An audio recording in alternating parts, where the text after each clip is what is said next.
You're tuning into Black and White Sports on YouTube.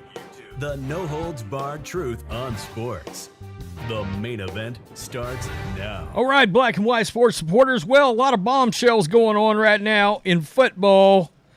Pete Carroll is now becoming an advisor. Legendary career with the Seattle Seahawks. He's no longer going to be a coach. He did not get fired. It was a mutual situation.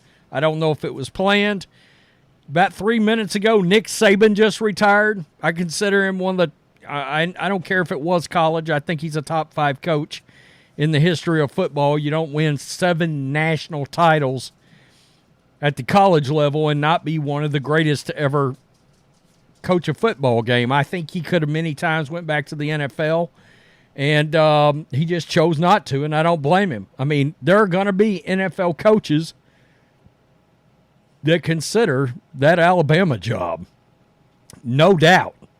Make no mistake. Like, it wouldn't shock me if we look up and Mike Vrabel's there. You know? I mean, or somebody like that, a big name. You know? So, anyway, we're going to get to a couple of things, both involving Russell Wilson. We're going to start with Pete Carroll because, as we know, John Schneider, Pete Carroll, they were trying to get rid of Russell Wilson for years. Now, if you believe the stories, Russell Wilson tried to get rid of John Schneider and Pete Carroll, right? But ultimately, Pete Carroll won that whole situation. It looks like he chose wisely. I mean, Geno Smith was comeback player of the year last year. I don't care what anybody says. Geno still had a solid year this year, and they got all kinds of things out of that trade. And this may be the most important part, and the Broncos are finding this out.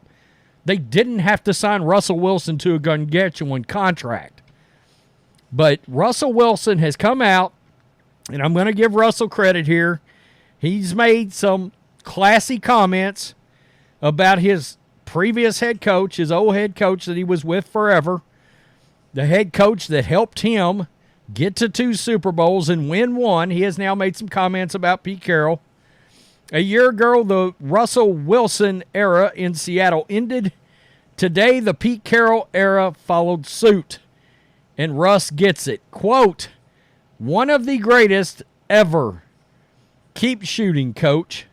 Wilson wrote on social media, "Grateful for the memories at Pete Carroll. The best is ahead." Very, very classy words from Russell Wilson. That post came a couple of hours after the Seattle Seahawks announced that the iconic coach Carroll won't be in charge anymore as he slides into a role as a, quote, advisor.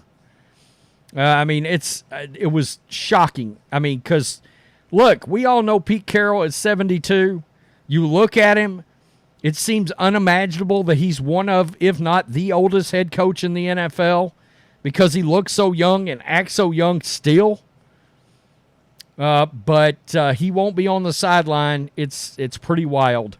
The shift is a shock to some, and now a search begins to find Carroll's replacement, with a source telling CowboysSI.com that Dallas Cowboys defensive coordinator who held the same role under Carroll in Seattle's Super Bowl years has jumped up on the wish list as a result of the change. That's very interesting. So Dan Quinn has moved to the head of the line in Seattle. And, of course, with Pete there as an advisor, that does make a lot of sense for that franchise to at least give that a try. All right, it does. I'm not a big Dan Quinn guy. You guys know that.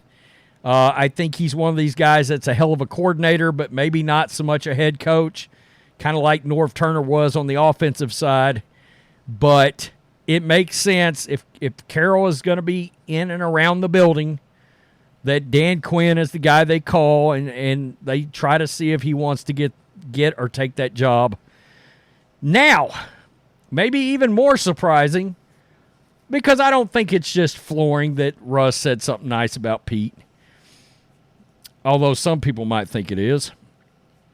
The Broncos have made some rather astonishing comments here because it looks like they're open to Russell Wilson returning next year. All right? Now, I cannot imagine that this would happen under that same contract as currently written. I would think Russell Wilson would have to agree to something involving money somehow, some way, either in a larger signing bonus, however they would have to work it out. But the owner of the Denver Broncos and CEO Greg Penner and general manager George Payton, who I guess is staying, and coach Sean Payton all left the door open Tuesday for Russell Wilson to return in 2024. This is surprising. Now, it hasn't happened yet, okay, but it is surprising that they're publicly announcing it's possible. I don't know. I think it remains to be seen. But the three also said no decision has been made on the quarterback's future. So they're saying they're open to it, but they haven't made a final decision. I think he's going to hit the market. And I think the Broncos are probably going to be hung with the majority of the salary.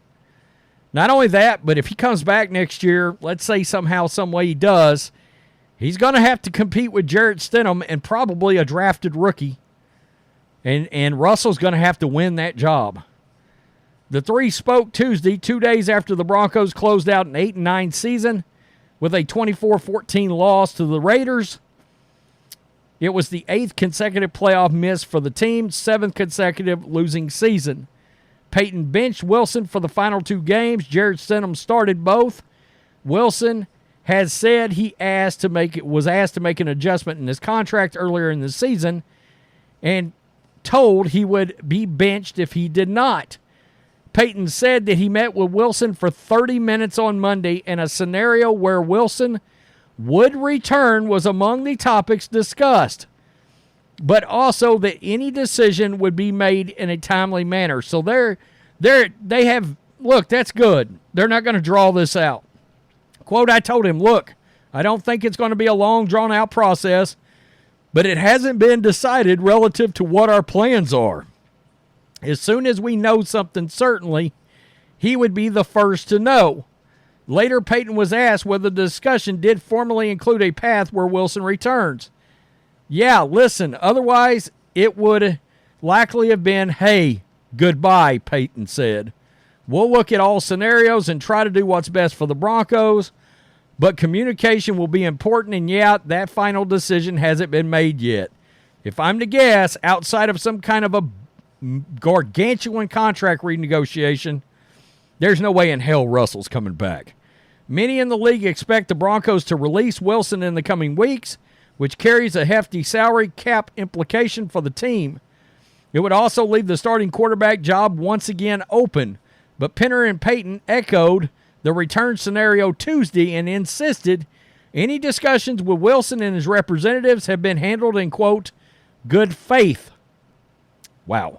Wilson said December 29th, 2 days after Payton told the team Wilson had been benched, that the Broncos had approached him just after the team's Week 8 win over the Chiefs about waiving a salary guarantee in the 5-year, $242.6 million contract, ouch, he signed in 2022. That guarantee would give Wilson, who is already guaranteed $39 million in 2024, whether he's on the team or not, another $37 million, his 2025 salary. Guaranteed if he would not pass a physical on the 5th day of the new league year in March. Well, looking at that, you got to wonder if they might somehow convince him, hey, they'll give him a massive raise his 2024 salary, maybe. Roll some of the 2025 in there. And then give up the 5th year, I don't know. All right? In other words, more money up front for less money later. I doubt that he's going to be willing to do that. But it's something out there anyway. So, during the bye week, I did reach out to Russ's agent in good faith in a creative attempt to adjust his contract. Payton said Tuesday, we wouldn't get a deal done. We moved on with our season. It didn't come up again. So, and then they talk about the fact that it was a football decision determined by Sean Payton. So, there you have it. If I've got a guess here, I think he's gone. I think Russell won't be back. But it's surprising that they publicly acknowledged there's a path he could come back here. Really? I mean, I'm kind of surprised they even went down this road. And it's even crazier that the GM and the owner also went down the road. Okay, so you got a three-headed monster saying, yeah, there's a path where Russell could come back. If I had to guess, I would say he won't be back. And then you start looking at other places that may need a quarterback, all right? Like, in other words, if Baker moves on to Pittsburgh, right, or the Raiders, then Russell and the Bucs would look like something, or Russell and the Raiders might look like something if Baker re-ups. I saw today where the Vikings are hoping to re-sign Kirk Cousins, which I think they should do. I don't even think it's a question.